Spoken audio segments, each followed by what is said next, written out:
Prime minister Imran Khan साहब कल इंशाल्लाह कहूटा जा रहे हैं, जहां पर हमारा पंजाब का बहुत खूबसूरत एक रिजर्व फॉरेस्ट है।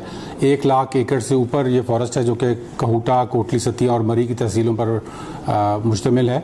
और यहाँ से इंशाल्लाह प्राइम मिनिस्टर साहब कल जो हमारी मानसून प्लांटेशन है, जो कि पाकिस्तान की हिस्ट्री की सबसे बड़ी मानसून प्लांटेशन है, जिसमें इंशाल्लाह 20 करोड़ पौधे लगाए जाएंगे, उसका वो इफ्तिताह करेंगे।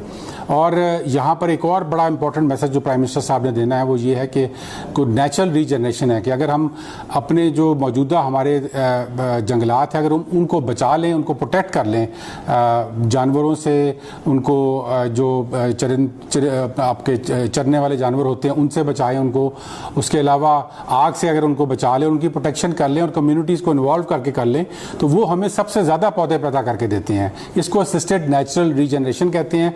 दुनिया में ये दरख्त उगाने का सबसे सस्ता, सबसे इफेक्टिव तरीका है। और पाकिस्तान में भी हमने जो बिलियन ट्री सुनामी किया था तो केपी में ये 60% था हमारे प्रोजेक्ट का। इसी तरह ये पंजाब का, चूंकि ये एक रिजर्व फॉरेस्ट है, तो यहाँ पर प्राइम मिनिस्टर ये पैगाम देने जा रहे हैं और इंशाल्लाह इससे हमारी आने वाली नस्लों को भी फ़ायदा होगा। और ये अगर फॉरेस्ट हम बचा लेते हैं तो ये ना सिर्फ पंजाब का बल्कि पूरे पाकिस्तान का और पूरी दुनिया का बड़ा कीमती असासा है।